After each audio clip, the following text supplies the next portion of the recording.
Hey students, welcome to the Chapter 7 review for The Great Gatsby. This one's a little longer, so I'm just going to dive right on in. Alright, on the hottest day of the summer, Nick takes the train to East Egg for lunch at the house of Tom and Daisy. He finds Gatsby and Jordan Baker there as well.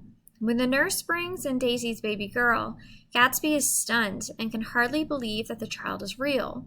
For her part, Daisy seems almost uninterested in her child.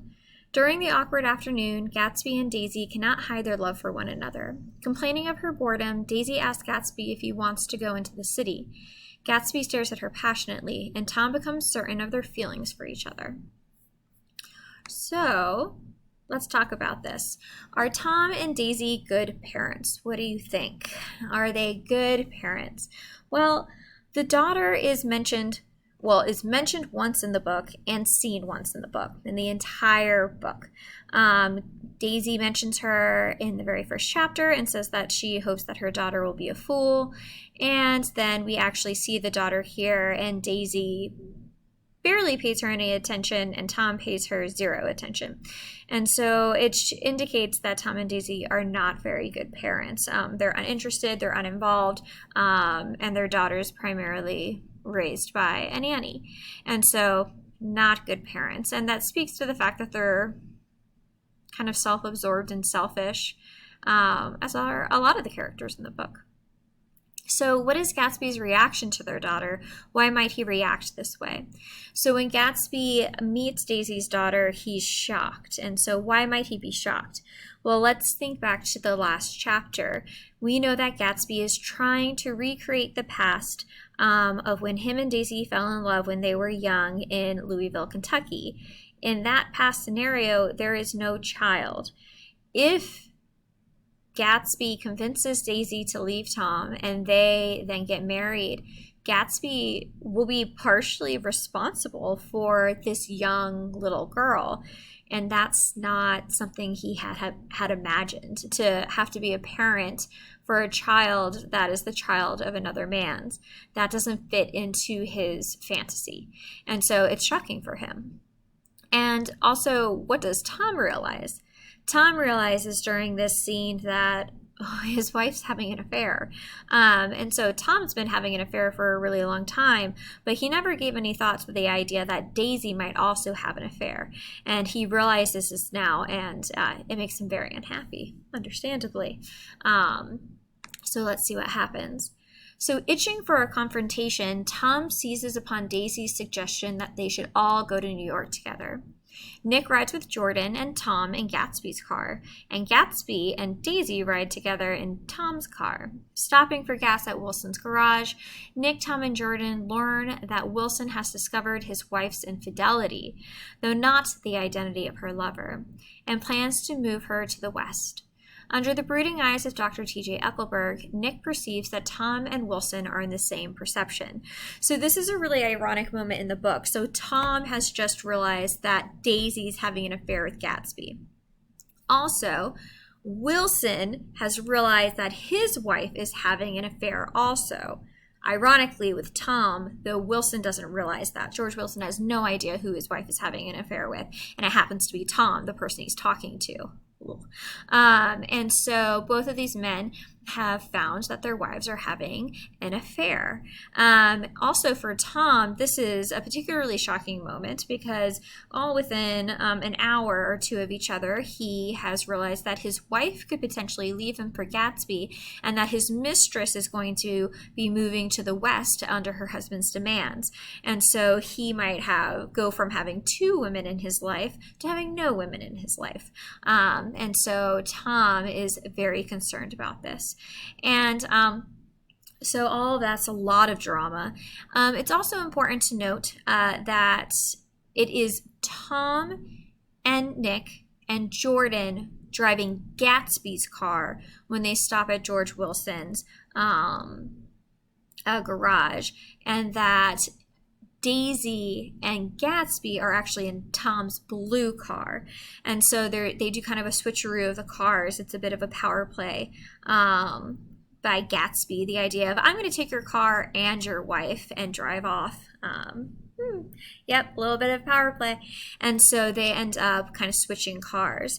And at the end, where it says here, under the brooding eyes of Dr. T.J. Eckleberg, that's supposed to be very foreboding.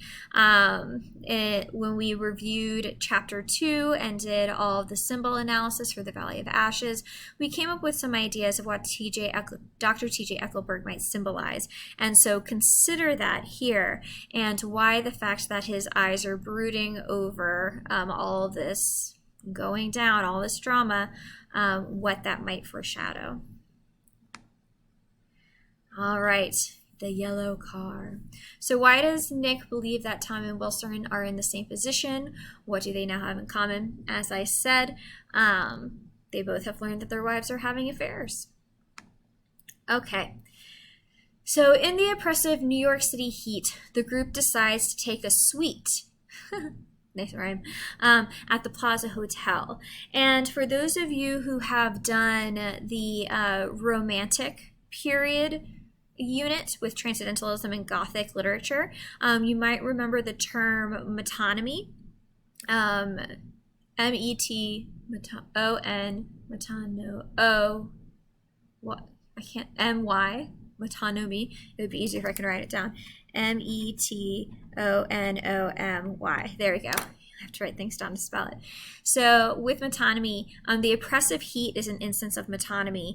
Just like when storm clouds roll in, it's a metonym for like something bad about to happen. Here, this oppressive heat is a metonym for like tensions rising. So the pressure cooker, something might explode. So this is another example of metonymy at work. So Tom initiates his planned confrontation with Gatsby by mocking his habit of calling people old sport. He accuses Gatsby of lying about having attended Oxford. Gatsby responds that he did attend Oxford for 5 months in an army program following the war. Tom asks Gatsby about his intentions for Daisy, and Gatsby replies that Daisy loves him, not Tom. Tom claims that he and Daisy have a history that Gatsby could not possibly understand. He then accuses Gatsby of running a bootlegging operation. Daisy, in love with Gatsby earlier in the afternoon, feels herself moving closer and closer to Tom as she observes the quarrel. Realizing he has bested Gatsby, Tom sends Daisy back to Long Island with Gatsby to prove Gatsby's inability to hurt him. As the row quiets down, Nick realizes that it's his 30th birthday. Okay, so if you want to see a video of this scene, again, go to the actual slide versions of this, the note versions, and you can watch the YouTube clip of it. But in this scene, essentially kind of our confrontation finally comes to a head. And so Tom confronts Daisy, or no. Tom confronts Gatsby, and Gatsby's like, Daisy loves me, I love her, she's leaving you. But the thing is, Daisy has no say in this. She's sitting in the background, not getting to speak her mind, and these two men are just making decisions for her, and Gatsby's decided that Daisy's leaving her husband.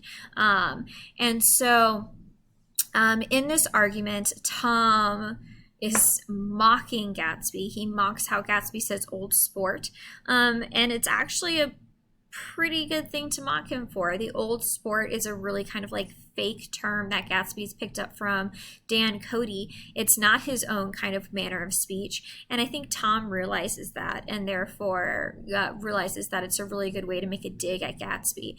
And so Tom mocks Gatsby for that kind of like awkward form of speech. He also says it out loud finally that we know your money is legally made, and of course Gatsby doesn't like hearing this stuff. Like, no one likes to be made fun of. No one likes to have the things that they have done kind of wrong pointed out to them. And so Gatsby gets like really angry, and so they're fighting. And Daisy, who's always kind of perceived Gatsby as being like calm and cool and confident and dependable, he suddenly doesn't seem very dependable. Tom seems dependable, and Tom seems in control. And so it describes Daisy as moving closer to Tom because he's her source of comfort. There's a reason why she stayed with him even through the affair. It's because Tom is not a good person, but he is dependable. Daisy will never have to worry about not having money, not being safe. all those things that she wants. And that's not true for Gatsby. And so she starts moving closer to Tom. Tom realizes that he's won the argument. And so the way that then Tom makes the power play, remember Gatsby made the power play earlier by taking both Daisy and the car. Tom says, oh, well, how about you and Daisy ride together again in your own car? And we'll see you later. So the idea is like he doesn't mind that Daisy and Gatsby are alone together anymore because he doesn't perceive Gatsby as a threat. And then at the end of all of this drama, Nick realizes it's his birthday. It's his 30th birthday, and that's pretty significant. Like your 20s are the time for having fun, and there's something about 30 that kind of marks adulthood. And so Nick in this moment realizes that he is an adult, and not only an adult who's so consumed by the drama of other people that he forgot about his own birthday. And so it's the idea that maybe Nick has gotten a little too invested in these other people's business, and he's forgotten himself. He's forgotten his own morality. He's forgotten where he's come from. He's forgotten why he's in New York to make a profession for himself.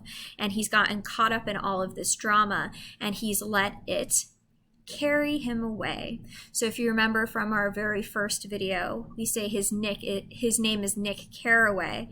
And that kind of foreshadows this moment where he realizes he's gotten carried away by these other people's business and he's lost himself in it. Oops. And so what causes Gatsby to lose his temper? We already talked about that. Tom mocks him and points out the truth, and Daisy moves away from Gatsby. And how do we know that Tom has won Daisy? Tom sends them off together because he's no longer worried about them being alone. So driving back to Long Island, Nick, Tom, and Jordan discover a frightening scene on the border of the Valley of Ashes. Someone has been fatally hit by an automobile. Michaelis? Macaulay? I don't know. Macaulay? A Greek man who runs the restaurant next to Wilson's garage tells them that Myrtle was the victim. A car coming from New York struck her, paused, and then sped away. Nick realizes that Myrtle must have been hit by Gatsby and Daisy, driving back from the city in Gatsby's big yellow automobile. Tom thinks that Wilson will remember the yellow car from the afternoon. He also assumes that Gatsby was the driver. And so who has been hit and killed by the yellow car? It's Myrtle, remember, Tom's mistress. And so remember earlier in the chapter, Tom was driving the yellow car. So when they were going to the city, Tom was driving the yellow car and stopped at Wilson's garage, and Myrtle sees him in the yellow car. So now in this scene, when Myrtle sees the yellow car coming back, she thinks it's Tom, and she wants to see Tom because, remember, Wilson's forcing Myrtle to move to the west. So she runs out to stop Tom from driving, but then she gets hit by the car and killed. And we've seen this foreshadowed throughout the whole book. Owl Eyes crashing his car, the fact that Jordan drives super carelessly, the fact that Gatsby drives super carelessly, everyone speeds and drives drunk. It was foreshadowing the fact that eventually there was going to be a death by a car, and here it is. And so Myrtle dies from being hit by the car. And we want to think about the fact that the car is yellow. What does this do to our understanding of the color symbolism for the color yellow? It's important here. Yellow is generally a happy color, and it means positive, sunny things. But if a yellow car is killing a woman and running her down, that's probably not what it symbolizes at this point in the book. So reconsider what you think the symbolic meaning is. Now, who is assumed to have killed Myrtle? At the moment, we're assuming that it's Gatsby because it's his yellow car. You know what? We're almost out of time, so we're going to go to a video 2. It's probably going to be like a minute long, and we'll go over this slide. So I will see you in video 2 in just a minute.